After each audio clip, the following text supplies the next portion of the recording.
नमस्कार विद्यार्थी मित्र मैत्रिणींनो, एमपीएससी क्रॅकिट या आपल्या यूट्यूब चॅनलवरती तुमचं पुन्हा एकदा स्वागत आहे. आय होप तुम्ही सगळेजण छान असाल, तुमचा अभ्यास पण जोरात चालू असेल. तर या वर्षीच्या ॲडव्हर्टाईज म्हणजे गोल्डन चान्स आहे. स्पर्धा परीक्षेमधली ही संधी घालवू नका वाया. आणि ज्या विद्यार्थ्यांना बुक्स घेण्यासाठी पैसे नाही आहेत किंवा अफोर्ड करत नाही आहेत, बॅचेस तुम्ही लावू शकत नाही, तर तुम्ही नक्की आपल्या चॅनलला जॉईन व्हा. आपण इथून पुढे लाईव्ह लेक्चर घेण्याचा पण प्रयत्न करणार आहोत. सो लाईव्ह लेक्चर अर्थशास्त्राचे घेण्याचा विचार आहे माझा, पण विद्यार्थ्यांचा रिस्पॉन्स येण्यावर डिपेंड करतं. चला, तर इयत्ता 6वी-7वीचं विज्ञान आपण कंप्लीट केले. आपण 8वी विज्ञान स्टार्ट करतोय. तर फर्स्ट टॉपिक आपण स्टार्ट करूया. टॉपिक फर्स्ट कोणता आहे बघा. पहिला टॉपिक आहे, बर एक मिनिट. पहिला टॉपिक आहे सजीव सृष्टी आणि सूक्ष्मजीवांचं वर्गीकरण. ओके, टोटल याच्यामध्ये टॉपिक किती आहेत? 19 टॉपिक आहेत. ओके, पहिला टॉपिक आपण स्टार्ट करूया बघा. तर पहिला टॉपिक आहे सजीव सृष्टी आणि सूक्ष्मजीवांचं वर्गीकरण. तर सजीवांच्या वर्गीकरणाचा पदानुक्रम कोणता? पाठीमागच्या इयत्तेमध्ये पण आपण बऱ्यापैकी भाग शिकलेला आहोत. सजीवांना नाव देण्याची द्विनाम पद्धती कोणी शोधली? ज्याला आपण बायनॉमियल नॉमॅनक्लेचर म्हणतो. याच्यावरती राज्यसेवेला सुद्धा क्वेश्चन विचारले. द्विनाम पद्धतीचं नाव लिहिताना कोणते पदानुक्रम विचारात घेतले जातात? स्पेसीज वगैरे तुम्हाला ते इथं विचारलं जातं. ठीक आहे, तर हे आपल्याला ह्या टॉपिक मधून अभ्यासायचं आहे. जैवविविधता आणि वर्गीकरणाची आवश्यकता का आहे? बायोडायव्हर्सिटी आणि need of classification. Classification topic तुम्हाला सगळ्यात जास्त विचारतात असं म्हटलं तरी चालेल कंबाईनला, तुम्हाला पण माहिती. आता पाठीमागच्या इयत्तेमध्ये आपण काय बघितलं होतं की भौगोलिक प्रदेश, अन्नग्रहण, संरक्षण ही जी कारणं आहेत ना, या कारणामुळे पृथ्वीवरील सजीवांमध्ये अनुकूलन झालेलं आढळतं. अनुकूलन साधताना एकाच जातीच्या सजीवांमध्ये सुद्धा विविध बदल झालेले. असं नाही की एका जातीचे आहेत म्हणून बदल झालेले आहेत, तर बदल झालेले आहेत. रिझन तुम्हाला दिलेत: भौगोलिक प्रदेश, अन्नग्रहण आणि संरक्षण. ओके, 2011च्या गणनेनुसार पृथ्वीवरील जमीन व समुद्र याच्यामधील सर्व सजीव मिळून 87 दशलक्ष जाती. जशी आपली जनगणना असते ना, तसं प्राण्यांची पण गणना केली जाते. ओके, एवढ्या प्रचंड संख्येने असणाऱ्या सजीवांचा अभ्यास करण्यासाठी त्यांची गटात विभागणी व्हायला हवी अशी गरज भासली. ओके, एवढे सगळे सजीव आहेत, मग त्यांना ओळखायचं कसं? ठीक आहे, तर सजीवांचे गट आणि उपगट बनवण्याच्या प्रक्रियेला म्हणतात जैविक वर्गीकरण. Okay, clear? आता या बॉक्समध्ये काय दिलंय? 8वी पासूनचे टॉपिक सगळे इम्पॉर्टंट आहेत बरं का, लक्षात ठेवा. प्रत्येक पॉइंट वरती क्वेश्चन येऊ शकतो. 1735 मध्ये कार्ल लिनियस यांच्यावरती ऑलरेडी आयोगाने क्वेश्चन विचारलाय. यांनी सजीवांना 2 सृष्टीत विभागलं: वनस्पती व प्राणी. ओके, वनस्पती सृष्टी आणि प्राणी सृष्टी. 1866 मध्ये हॅकल यांनी 3 सृष्टी कल्पिल्या. 3 सृष्टी, 2 सृष्टी, 2 सृष्टी कार्ल लिनियस, 3 सृष्टी हेकेल. त्या म्हणजे प्रोटिस्टा, वनस्पती आणि प्राणी. ठीक आहे, 1925 मध्ये चॅटन यांनी पुन्हा सजीवांचे 2 गट केले: अधिकेंद्रकी आणि दृश्य केंद्रक. ठीक आहे, 38 मध्ये कोपलँड यांनी सजीवांना 4 सृष्टीमध्ये विभागलं: मोनेरा, प्रोटिस्टा, वनस्पती आणि प्राणी. तर तुम्हाला जुड्या लावामध्ये कार्ल लिनियस 2 सृष्टी, हॅकेल 3 सृष्टी, चॅटन पुन्हा 2 सृष्टी, 2 गटच, आणि 38 मध्ये कोपलँड 4 सृष्टीमध्ये विभागलं. तर हे आपल्याला व्यवस्थित लक्षात ठेवायचंय. ओके, रॉबर्ट हार्डिंग विटाकर यांच्यावरती पण क्वेश्चन विचारलाय. हे अमेरिकन परिस्थिती तज्ञ होते, इकोलॉजिस्ट होते. त्यांनी 1969 मध्ये सजीवांची केली 5 गटामध्ये विभागणी, आणि हे 5 किंगडम क्लासिफिकेशनच विचारात घेतलं जातं, लक्षात घ्या. ओके, आता हे जे विटाकर होते ना, तर या विटाकर यांनी बघा कोणते निकष विचारात घेतले. ठीक आहे, कोणत्या बेसिसवरती त्यांनी 5 प्रकारामध्ये वर्गीकरण केलं? तर पहिला बेस आहे त्यांचा पेशीची जटिलता, दुसरा आहे सजीवांचा प्रकार, तिसरा आहे पोषणाचा प्रकार, चौथा आहे जीवन पद्धती, आणि 5वा आहे वर्गानुवंशिक संबंध. आता इथं क्वेश्चन कसा पडतो समजून घ्या. तर विटाकर यांनी खालीलपैकी कोणते निकष विचारात घेऊन सजीवांची 5 गटात विभागणी केली तर तुम्हाला आयोग मराठीमध्ये देऊ शकतं किंवा कॉम्प्लेक्सिटी ऑफ सेल स्ट्रक्चर असं पण देऊ शकतं. Complexity of organism, mode of nutrition, lifestyle आणि फायलोजेनेटिक रिलेशनशिप. तर व्हेरी व्हेरी इम्पॉर्टंट. ओके. तर पेशीची जटिलता म्हणजे आदिकेंद्रकी आणि दृश्यकेंद्रकी पेशी. सजीवांचा प्रकार एकपेशीय सजीव, बहुपेशीय सजीव. पोषण स्वयंपोषी पण असू शकतात, परपोषी पण असू शकतात. परपोषीमध्ये तुम्हाला अवशेषामधून भक्षण आणि प्राणी परपोषी असं पण असू शकतं. म्हणजे इथं त्यांचे निकष आहेत. लाईफस्टाईल उत्पादक, काही उत्पादक असतील, काही भक्षक असतील, काही विघटक असतील. त्याच्यानंतर फायलोजेनेटिक रिलेशनशिप आधी केंद्रकी ते दृश्य केंद्रकी आणि एकपेशीय ते बहुपेशीय. तर या सगळ्या निकषांच्या आधारे विटाकर यांनी 5 किंगडम क्लासिफिकेशन बनवलं. ओके. इथं दिले बघा, सजीव, आधी केंद्रकी, दृश्य केंद्रकी, एकपेशी सृष्टी मोनेरा, एकपेशी सृष्टी प्रोटिस्टा, दृश्य केंद्रकी आहे. बहुपेशीमध्ये तुम्हाला पुन्हा कवके, वनस्पती आणि प्राणी. हवाला फ्लोचार्ट व्यवस्थित लक्षात ठेवा. ओके. आय थिंक मला वाटतंय किंगडम मोनेरा आपण कंप्लीट केलंय. प्लेलिस्टमध्ये बघा तुम्ही. 11th स्टँडर्डची NCERT मी स्टार्ट केली होती, पण मला बऱ्याच मुलांचे मेसेज आले की मॅडम आधी स्टेट बोर्ड कंप्लीट करा आणि मग 11th स्टँडर्ड घ्या. पण ज्यांना इच्छा असेल बघू शकता. ठीक आहे. तर इथं तुम्हाला दिलेलं आहे. बहुपेशीयमध्ये तुम्हाला कवके, पेशीभित्तिका असणारे पण प्रकाश संश्लेषण करतात का? करत नाहीत. वनस्पती पेशीभित्तिका असणारे, प्रकाश संश्लेषण करू शकणारे. प्राणी पेशीभित्तिका नाही. ओके. क्लिअर. तर ही पंचसृष्टी वर्गीकरण पद्धती कोणाची आहे व्यवस्थित लक्षात ठेवा. याच्यापेक्षा पण डीप मध्ये आपल्याला पुढे आणखी शिकायचं. इथं तर शिकायचंच आहे, पण 11th स्टँडर्ड मध्ये याच्यापेक्षा डीप मध्ये आपण शिकतो. ओके. चला. तर पहिली आहे यांची सृष्टी मोनेरा. लक्षात घ्या, सृष्टी मोनेरा. तर तुम्हाला इथे एक प्रयोग सांगितलाय बघा त्यांनी छोटासा, की एक स्वच्छ काचपट्टी घ्या, त्याच्यावरती दही किंवा ताकाचा एक अगदी लहान थेंब घ्या, त्याच्यात थोडे पाणी मिसळा. ठीक आहे. आणि त्यावर अलग आच्छादन ठेवा. सूक्ष्मदर्शीखाली काचपट्टीचं निरीक्षण करा. तुम्हाला काय दिसेल असं विचारलंय. यातील हालचाल करणारे अगदी लहान काडीसारखे सूक्ष्मजीव म्हणजे लॅक्टोबॅसिलाय जीवाणू. बरोबर. हे तुम्हाला इथं सांगितलंय. तर मोनेरा या सृष्टीत सर्व प्रकारच्या जीवाणूंचा आणि नीलहरित शैवालांचा समावेश होतो. म्हणजे तुम्हाला इथून कोणता पॉइंट मिळाला, की मोनेरा सृष्टीमध्ये सगळ्या प्रकारच्या जीवाणूंचा आणि नीलहरित शैवालांचा समावेश होतो. ओके. इथं तुम्हाला स्ट्रेप्टोकोकस निमोनी दिलेला आहे, निमोनियाचा जीवाणू. बरोबर.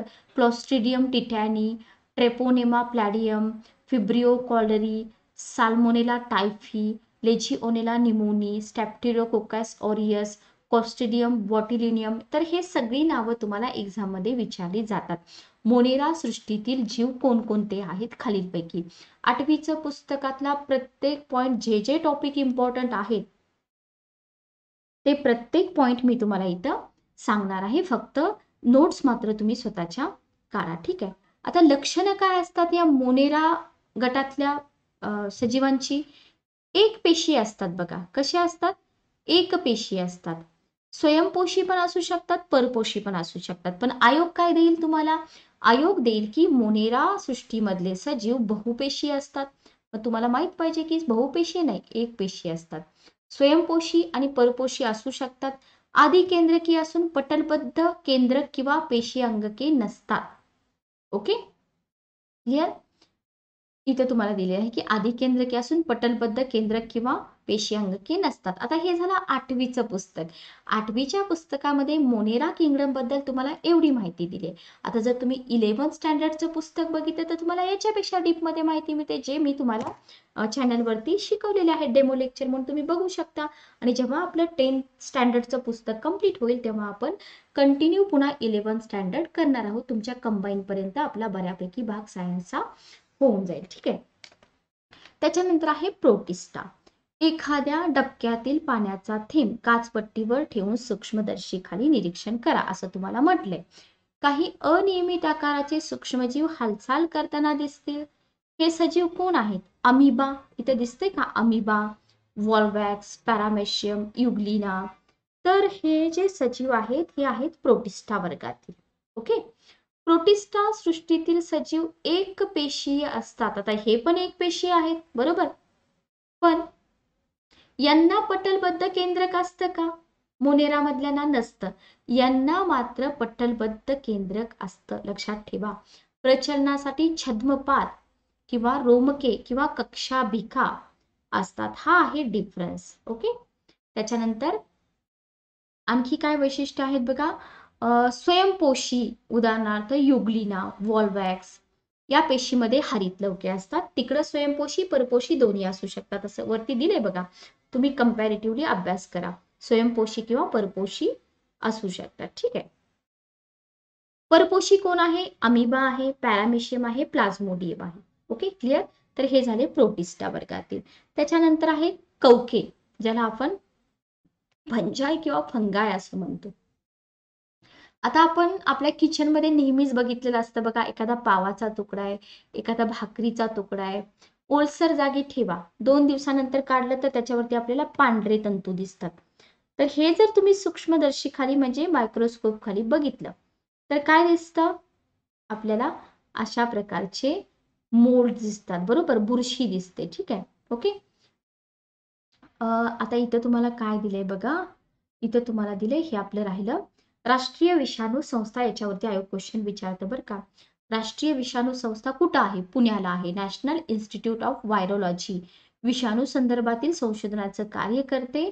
भारतीय वैद्यकीय संशोधन परिषदेच्या अखत्यारीत 1952 साली या संस्थेची स्थापना करण्यात आली होती. लक्षात ठेवा. Okay, very very important. तसं तर हा पूर्ण टॉपिकच इम्पॉर्टंट आहे. आता कवक सृष्टीमध्ये परपोषी, असंश्लेषी आणि दृश्य केंद्री सजीवांचा समावेश होतो. स्वयंपोषी आहेत का? नाही. बहुसंख्य कवके मृतोपजीवी आहेत, कुजलेल्या कार्बनी पदार्थावर जगतात. लक्षात ठेवा. कवकांची पेशीभित्तिका कायटिन या जटिल शर्करेपासून बनलेली आहे. साधे सिंपल पॉइंट्स आहेत, पण पुढे जाऊन तुम्हाला इलिमिनेशन मेथडनी क्वेश्चन सोडवायला फार मदत करतात. काही कवके तंतुरूपी असून आतील पेशीद्रव्यात असंख्य केंद्रके असतात. ओके. कवक. आता इथे तुम्हाला दिले की किण्व, बेकर्स इस्ट, बुरशी, ॲस्परजिलस मक्याच्या कणसावरील बुरशी, पेनिसिलियम, भूछत्रे म्हणजे मशरूम. ठीक आहे. तर ही तुम्हाला काही एक्झाम्पल दिलेले आहेत. विटाकरांच्या वर्गीकरणाच्या काही पद्धती मांडल्या गेल्या तरी आजही अनेक शास्त्रज्ञ म्हणजे विटाकरांच्या नंतर खूप साऱ्या पद्धती मांडल्या, पण शास्त्रज्ञ विटाकरांच्या पद्धतीलाच प्रमाण मानतात. हे या पद्धतीचं यश आहे. लक्षात ठेवा. ओके. आता पुढे जाऊया. सूक्ष्मजीवांचं वर्गीकरण. सूक्ष्मजीवांचं वर्गीकरण, क्लासिफिकेशन ऑफ मायक्रोब्स. हे मी तुम्हाला डेमो लेक्चर म्हणून ऑलरेडी घेतलेलं आहे बघा. तुम्हाला बघायची इच्छा असेल तर नक्की बघून घ्या. तर पृथ्वीवरील एकूण सजीवांमध्ये सूक्ष्मजीव सर्वाधिक संख्येने आहेत. त्यांची विभागणी कशी केली जाते बघा. सूक्ष्मजीव आदिकेंद्रकी, जीवाणू. दृश्य केंद्रकीमध्ये आदिजीव, कवके आणि शैवाले. सूक्ष्मजीवाच्या आकारासंदर्भात 1 मीटर म्हणजे, आता हे तुम्हाला विचारत नाहीत बरं का, हे तुम्ही फक्त तुमच्या एक्स्ट्रा इन्फॉर्मेशनसाठी लक्षात ठेवा, पण वर्गीकरण मात्र माहित पाहिजे. आदिकेंद्रकी जीवाणू, दृश्य केंद्रकी आदिजीव, कवके आणि शैवाल. ओके. आता आपण बघूया जीवाणू. पहिला आपण बघतोय जीवाणू आदिकेंद्रकी. तर जीवाणू ज्याला आपण बॅक्टेरिया म्हणतो. ठीक आहे. आकार पण तुम्हाला दिलेला आहे इथं, लक्षात ठेवा. आता एकच पेशी स्वतंत्र सजीव म्हणून जगते. काही वेळा बरेच जीवाणू एकत्र येऊन वसाहती बनवतात, कॉलनीज बनवतात. जीवाणू पेशी आदिकेंद्रकी असते, व्हेरी व्हेरी इम्पॉर्टंट. स्वतंत्र सजीव म्हणून जगते, व्हेरी इम्पॉर्टंट. पेशीत केंद्रक आणि पटलयुक्त संयुगे नसतात. हे सगळ्यात इम्पॉर्टंट की जीवाणूच्या पेशीमध्ये केंद्रक असतं का? नसतं. पटलयुक्त अंगके असतात का? नसतात. पण पेशी भित्तिका मात्र असते. ओके. ह्यांचं प्रजनन कसं होतं? द्विखंडी भ्रूणानं होतं. एकाच पेशीचे 2 भाग होतात. इम्पॉर्टंट पॉइंट आहे. अनुकूल परिस्थितीत जीवाणू प्रचंड वेगाने वाढतात व 20 मिनिटात दुप्पट पण होऊ शकतात. जीवाणूंचे आकार तुम्हाला इथे दिलेले आहेत. काही गोलाणू आहेत, दंडगोलाणू आहेत, दंडाणू आहेत, स्वल्प विरामाकृती आहेत, सर्पिल आकार पण आहेत. ओके. तर हे 4 पॉइंट तुमच्या डोक्यात फिट पाहिजे जीवाणूंबद्दल. ठीक आहे. पुढे जाऊया. पुढे तुम्हाला दिलेला आहे की आदिजीव. आदिजीव प्रोटोझोआ आकार पण दिले आहे. माती, गोडे पाणी समुद्रात आढळतात. काही इतर सजीवांच्या शरीरात राहतात, रोगास कारणीभूत ठरतात. दृश्य केंद्रकी पेशी आढळणारे एक पेशीय सजीव. बरोबर, तिथं दृश्य केंद्रकी पेशी होती का? नाही. प्रोटोझोआंच्या शरीर रचना, हालचालींचे अवयव, पोषण पद्धती यांच्यात विविधता आढळते. आता हे अँटामिबा आणि पॅरामेशियम दोन्ही प्रोटोझोआ आहेत किंवा आदिजीव आहेत, पण यांची पेशी रचना वेगळी आहे, यांचे हालचालीचे अवयव वेगळे आहेत, पोषण पद्धती वेगळी आहे. ओके, इथं पण प्रजनन विखंडन पद्धतीनंच होते, जसं वरती तुम्हाला दिलेलं आहे. उदाहरणार्थ अमिबा, पॅरामेशियम गढूळ पाण्यात आढळतात, स्वतंत्र जीवन जगतात. अँटामिबा हिस्टोलिका अमांश होण्यात कारणीभूत आहे, लक्षात ठेवा. प्लाझ्मोडियम वायवॅक्स क्वेश्चन विचारलाय कंबाईनला, मलेरिया किंवा हिवताप होण्यास कारणीभूत. युग्लिना आहे स्वयंपोषी, very very important. Okay, clear. त्याच्यानंतर आहे कवके. बघा, आपण या फ्लोचार्ट प्रमाणे जातोय का एकदा कन्फर्म करून घ्या. आधी केंद्रकी जीवाणू बघितले, दृश्य केंद्रकी मध्ये आदिजीव बघितले, आता आपण कवके आणि शैवाले बघत आहोत. ठीक आहे, बघा कवके ज्याला आपण फंजाय किंवा फंगाय म्हणतो, कुजणारे पदार्थ वनस्पती, प्राण्यांची शरीरे, कार्बनी पदार्थ यांच्यामध्ये आढळतात. दृश्य केंद्रकी एकपेशीय सूक्ष्मजीव. दृश्य केंद्रकी एकपेशीय सूक्ष्मजीव. कवकाच्या काही प्रजाती डोळ्यांनी पण दिसतात. मृतोपजीवी असून कार्बनी पदार्थापासून अन्न शोषण करतात. आता इथं प्रजनन मात्र मुकुलायन फक्त ऍड करा, द्विखंडन तर आहेच, पण मुकुलायन अशा अलैंगिक पद्धतीनं होतं. इथं प्लाझ्मोडियम तुम्हाला दाखवलेला आहे, ईस्ट कॅन्डिडा, आळंबी म्हणजे मशरूम एक्झाम्पल दिले. त्याच्यानंतर आहे शैवाले. पाण्यात वाढतात, आपल्याला माहिती. दृश्य केंद्रकी आहेत, एकपेशी आहेत, स्वयंपोषी सजीव आहेत, व्हेरी व्हेरी इम्पॉर्टंट. ठीक आहे, स्वयंपोषी आहेत ना, स्वयंपोषी आहेत. पेशीतील हरित लवकाच्या साह्याने प्रकाश संश्लेषण करतात, यांच्यामध्ये हरित लवके असतात. उदाहरणार्थ क्लोरेला आणि क्लॅमिडोमोनास. ओके, शैवालांच्या थोड्या प्रजाती एकपेशीय आहेत, इतर सर्व शैवाले बहुपेशीय असून आपण बघतो ना पाण्यामध्ये वगैरे नुसत्या डोळ्यांनी दिसू शकतात. ठीक आहे, ओके. पण एक्झाम मध्ये हे एकपेशी आहेत का बहुपेशी आहेत हे जर आपण अभ्यास केला नसेल तर कळत नाही, बरं का, लक्षात ठेवा. जर तुम्ही अभ्यास केला तरच तुम्हाला कळणार की काय एकपेशी आहे, काय बहुपेशी आहे.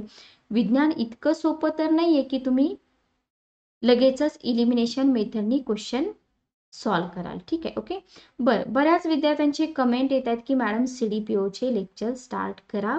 तर मी तुम्हाला याच्या आधी पण सांगितलंय, तुम्ही बघा, जे विद्यार्थी फक्त CDPO फोकस करतायत ना, त्या विद्यार्थ्यांना मी एक गोष्ट सांगेल की तुम्ही फक्त CDPO फोकस करताय मान्य, पण आपल्या समोर 3 ऍडव्हर्टाइज आहेत आणि ज्याची ऍडव्हर्टाइजच नाहीये, ज्याचं मागणीपत्रच नाहीये, त्याचे लेक्चर जर आता मी कंटिन्यू केले तर कंबाईन देणारे, राज्यसेवा देणारे, क्लास 3 देणाऱ्या विद्यार्थ्यांचं नुकसान होईल.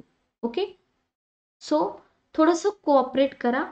CDPO तुम्हाला कमिटमेंट आहे माझी की CDPOचा सगळा अभ्यासक्रम मी तुम्हाला फ्री ऑफ कॉस्ट कंप्लीट करून देणार आहे. पण नोव्हेंबर एंडिंगला तुमची क्लास 3 ची ऍडव्हर्टाइज आहे, CDPO ची ऍडव्हर्टाइज अजून तरी नाहीये.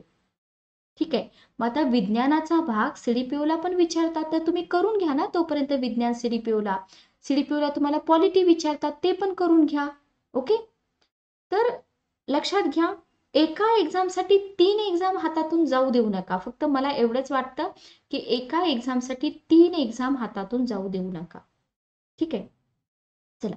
काही सिलेबस ओव्हरलॅप होत असतो, तो कंटिन्यू करून घ्या. पॉलिटी आहे, जिओग्राफी आहे, थोडेफार क्वेश्चन तुम्हाला करंट अफेअर्सचे विचारले जातात, तो भाग तोपर्यंत करा जो सगळ्या एक्झामला उपयोगी पडणार आहे. मानसशास्त्र, समाजशास्त्र, समाजकार्य हे सब्जेक्ट मी तुमची अगदी डिटेलमध्ये करून घेणार आहे जेव्हा ऍडव्हर्टाइज येईल. आता तुम्ही म्हणाल की मॅडम ऍडव्हर्टाइज आल्यावर कसं होणार, किती दिवसात होणार? बघा, ऍडव्हर्टाइज आल्यानंतर साधारणतः 1 ते 1.5 महिन्यात किंवा 2 महिन्यात तुमची एक्झाम असते. सो आपण भरपूर लेक्चर घेऊया, टेन्शन कशाला घेता, ऑलरेडी आपण मानसशास्त्र वगैरे स्टार्ट केलेलं आहे. तर थोडंसं कोऑपरेट करा, बाकी काही नाही. जर जमलं तर अधूनमधून मी लेक्चर टाकत जाईल. व्हायरस बघा, आता इथं तुम्हाला दिलंय की व्हायरस, विषाणूंना सामान्यतः सजीव मानलं जात नाही. कोरोना व्हायरस ते सजीव किंवा निर्जीवांच्या सीमारेषेत आहे असं म्हटलं जातं. त्यांचा अभ्यास ज्या सूक्ष्मजीवशास्त्रात करतात त्याला मायक्रोबायोलॉजी म्हणतात. राज्यसेवा पूर्वपरीक्षा 2017ला तुम्हाला बायोलॉजीच्या ब्रँचेस विचारल्या होत्या. सो बायोलॉजीच्या ब्रँचेस पण आपल्याला माहित पाहिजेत.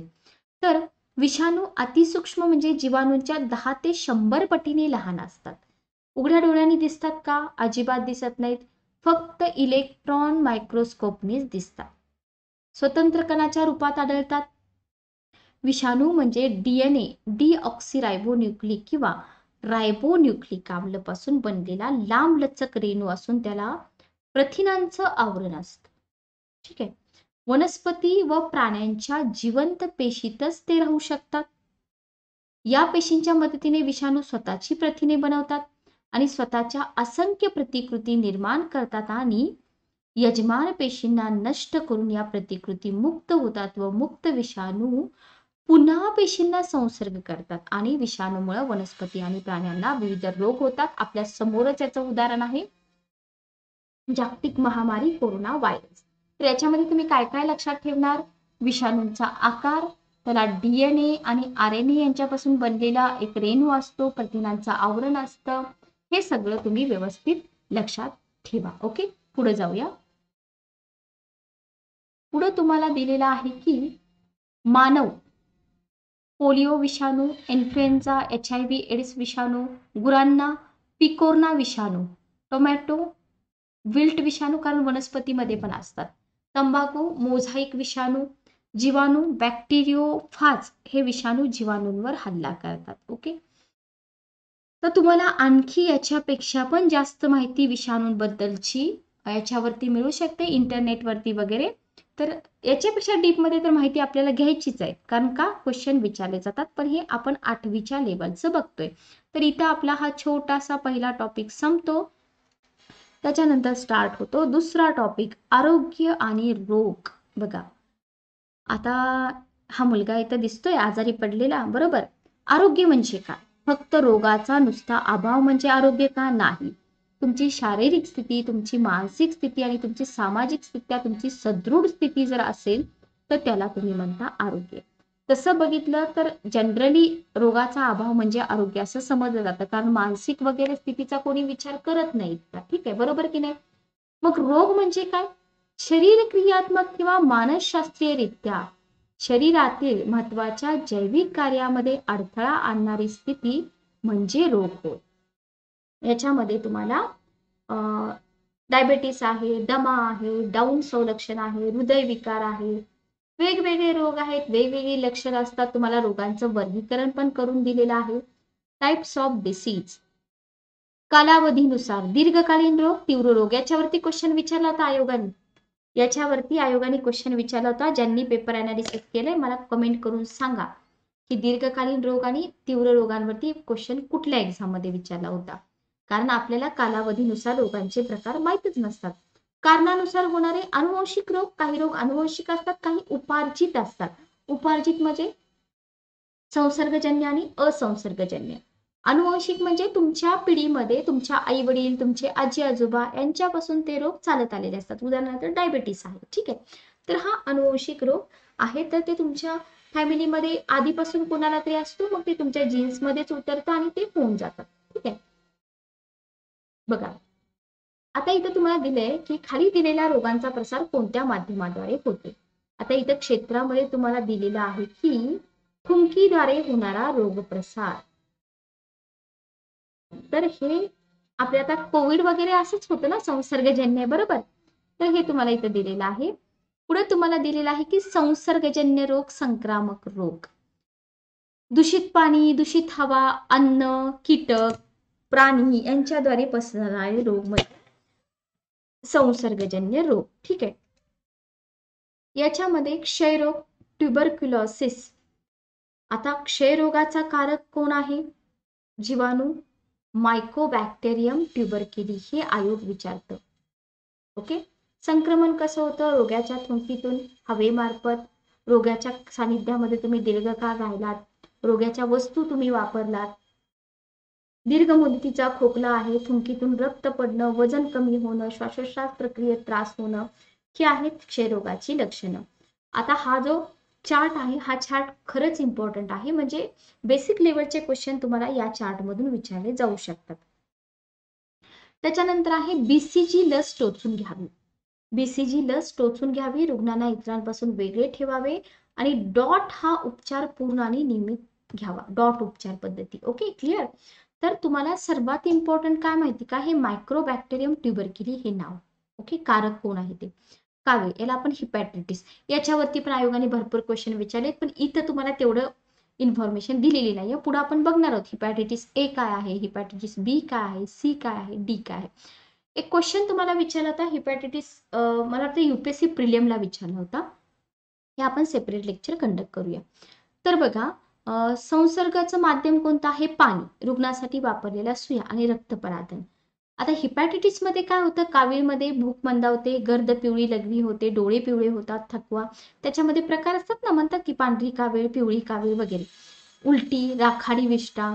तर ही आहेत लक्षणं. उपाय, पाणी उकळून गाळून प्या, स्वच्छतागृहांचा वापर करण्यापूर्वी आणि नंतर साबणानं स्वच्छ हात धुवा असं सांगितले तुम्हाला.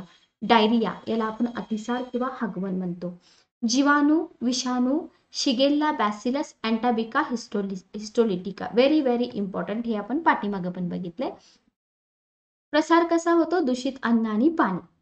पोटदुखी आणि पाण्यासारखे पातळ जुलाब होतात. अन्न झाकून ठेवा, पाणी गाळून उकळून प्या आणि ओआरएस, जलसंजीवनी म्हणतात, आपण घेतो ना ओआरएस पावडर, मेडिकलमध्ये देतात बघा, त्याला मराठीमध्ये म्हणतात जलसंजीवनी, लक्षात ठेवा. ठीक आहे. पटकी, कॉलरा, जीवाणू, विब्रिओ कॉलरी. कशामधून, दूषित अन्न, पाणी.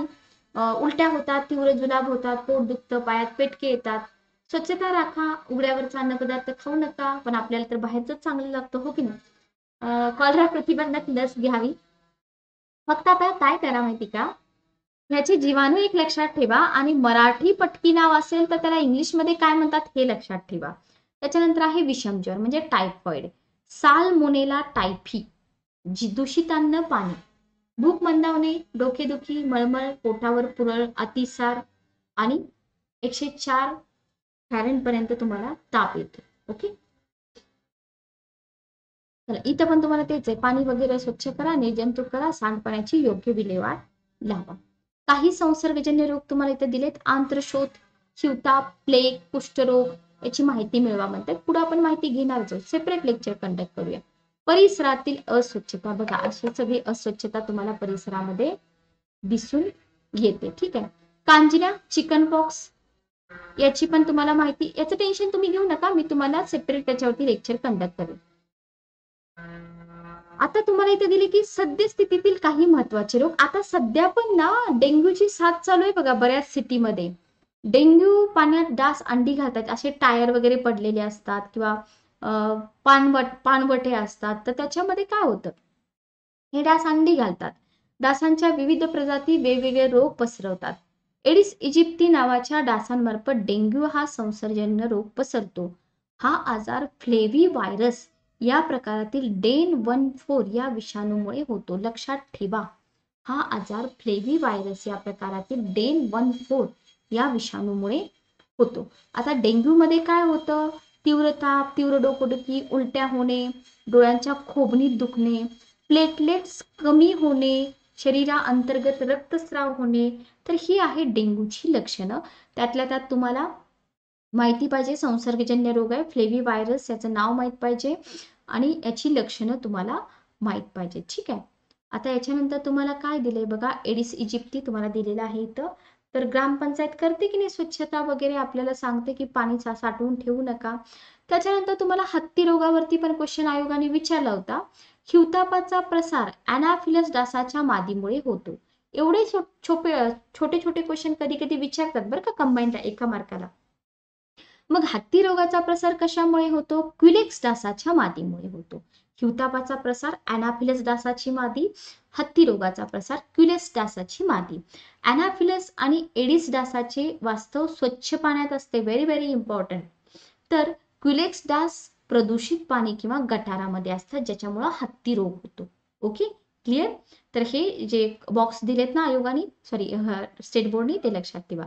आता स्वाईन फ्लू, स्वाईन फ्लूची फार मोठी साथ होती बरोबर, 2010-12च्या आसपास. स्वाईन फ्लूचा संसर्ग डुक्कर या प्राण्याद्वारे माणसाद्वारे होतो. ठीक आहे. विषाणूंचा प्रसार रोग्याच्या नाकातील व घशातील स्राव आणि थुंकीतून होतो. लक्षण धाप लागणे, श्वसनाला अडथळा होणे. कोविडची पण लक्षणे हीच आहेत की, बरोबर की नाही? पण थोडं वेगळं होतं. घसा खवखवणे, शरीर दुखणे. त्याच्यानंतर स्वाईन फ्लूचं निदान. कसं केलं जातं स्वाईन फ्लूचं निदान? बघा, द्रव पदार्थाचा नमुना तपासणीसाठी पाठवतात. राष्ट्रीय विषाणू संस्था आपण बघितलेला आहे आणि मग निदान होऊन जातं याचं. ठीक आहे, एकच मिनिट थांबा. तर इथं तुम्हाला दिलेलं आहे की घशातील द्रव, जसं तुम्हाला कोविडमध्ये घेतलं जातं की नाही नाकातील आणि घशातील, तसं घशातील द्रव. मार्च 2009 मध्ये मेक्सिको देशात या आजाराची प्रथम बाधा झाली. आता बघा, कोविडशी रिलेटेड क्वेश्चन बऱ्याच एक्झाम मध्ये विचारले नाहीत, आताच्या एक्झाम मध्ये विचारू शकतात. ओके. स्वाईन फ्लू, इन्फ्लुएन्झा ए, H1N1 या विषाणूमुळे हा रोग होतो. हा रोग डुकरांमुळे आढळणाऱ्या विषाणूमुळे होतो. डुकरांमध्ये वावरणाऱ्या व्यक्तीला या विषाणूंची बाधा होऊ शकते. वराह पालन वगैरे करतात की नाही. हा. त्याच्यानंतर एड्स, याची मानवाची नैसर्गिक रोगप्रतिकारशक्ती कमी होते. त्याच्यानंतर काय आहे याच्यामध्ये, प्रयोगशाळेत चाचणी केल्याशिवाय निदान निश्चित करता येत नाही. एलिसा चाचणी आहे. लक्षणं व्यक्तिसापेक्ष असतात. प्रत्येक व्यक्तीची लक्षणं वेगळी असू शकतात. ठीक आहे. ओके. बरं, आता एड्स बाधित व्यक्तीला स्पर्श केल्याने, सोबत जेवल्याने एड्स होतो का? होत नाही. सर्वसामान्य व्यवहार असावा. ठीक आहे. HIV विषाणू पहिल्यांदा आफ्रिकेतील माकडामध्ये सापडला. तर 80 ते 85% संसर्ग असुरक्षित विषम लैंगिक संबंधामधून पसरत आहे. ठीक आहे. ओके. त्याच्यानंतर तुम्हाला पुढे दिलेला आहे प्राण्यांमार्फत होणारा रोग प्रसार. याच्यामध्ये तुम्हाला आता प्राणी म्हणजे पाळीव प्राणी, पाळीव प्राण्यामध्ये कुत्रे, मांजर, कबुतरे, बरोबर, आणि जे आपण पाळत नाही, उंदीर आहेत, घुशी आहेत, झुरळे आहेत, यांचे पण मानवाच्या आरोग्यावर परिणाम होतात का? आता बघा, रेबीज हा एक विषाणूजन्य रोग आहे. ठीक आहे. हा रोग संसर्ग झालेल्या कुत्रा, ससा, माकड, मांजर इत्यादी नंतर होतो. आता तुम्ही म्हणाल की मॅडम, एखाद्या कुत्र्याला सगळे त्याचे डोस कंप्लीट केले, रेबीजचं इंजेक्शन पण दिले, ते कुत्र जर आपल्याला चावलं तर रेबीज होतो का? होत नाही. लक्षात घ्या. ओके.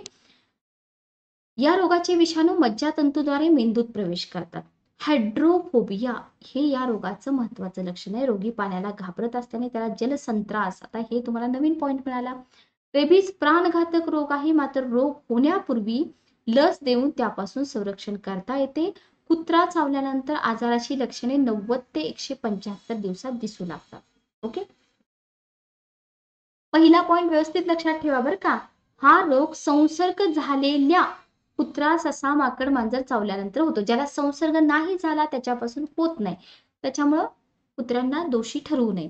2 ते 12 आठवडे ताप राहतो, अतिशयोक्ती करत वागणे, पाण्याची भीती वाटणे, ही आहेत रेबीजची लक्षणं. ठीक आहे. Okay, clear.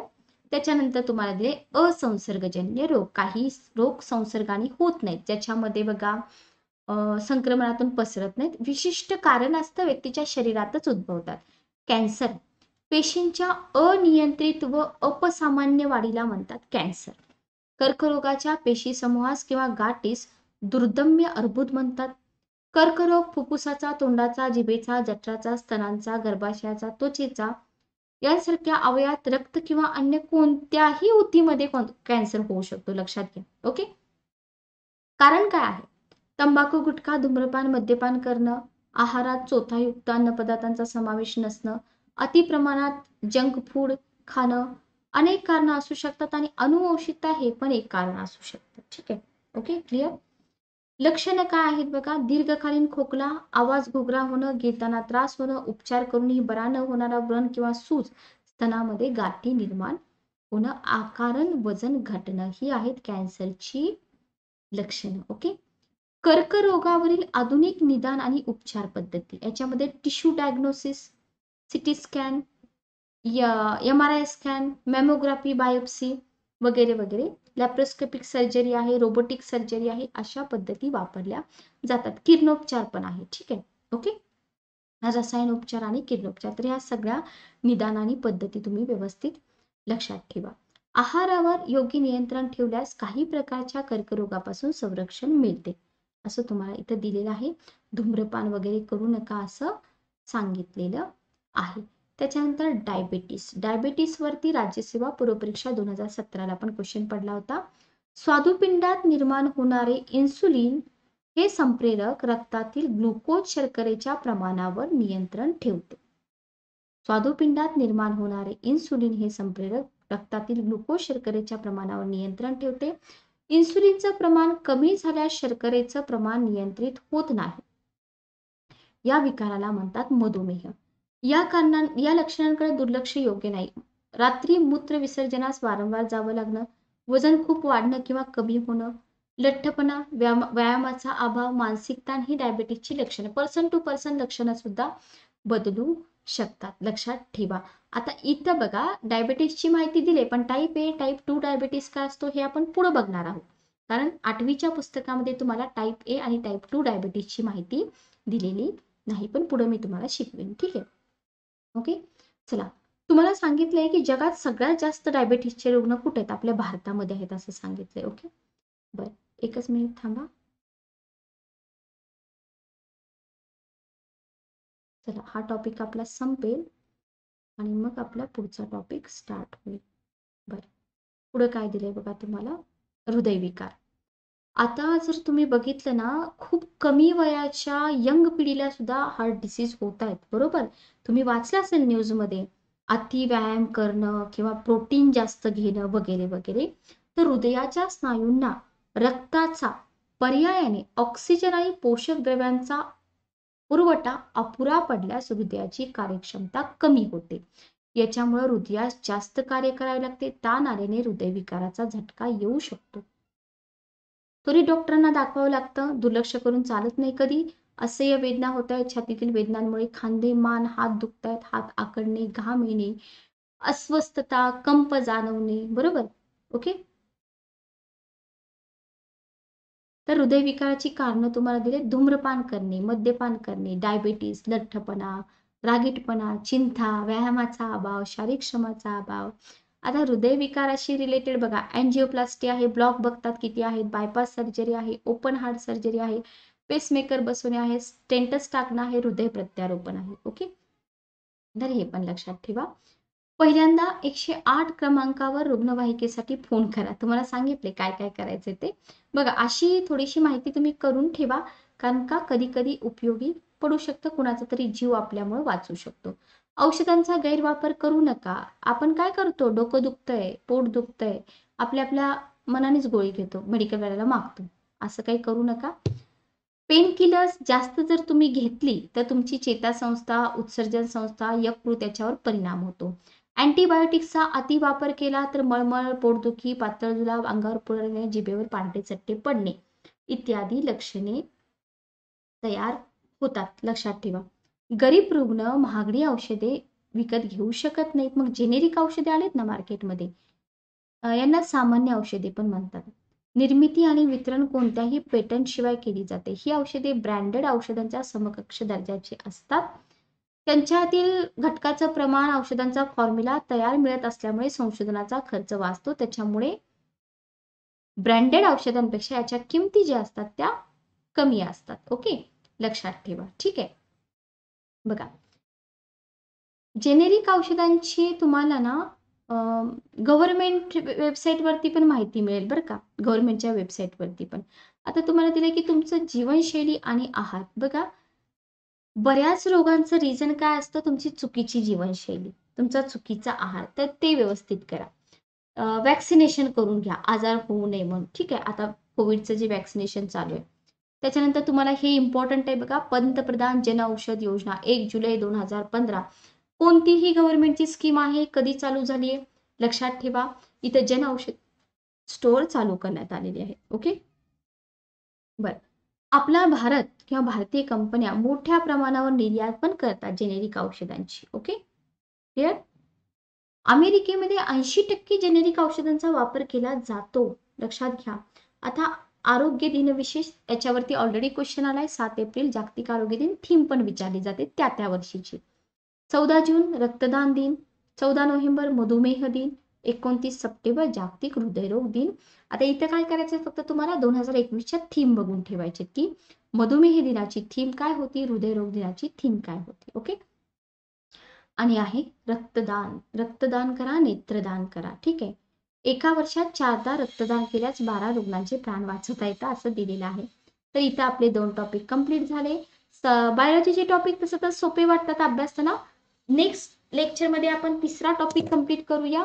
भेटूया नेक्स्ट लेक्चरमध्ये. Good day, take care.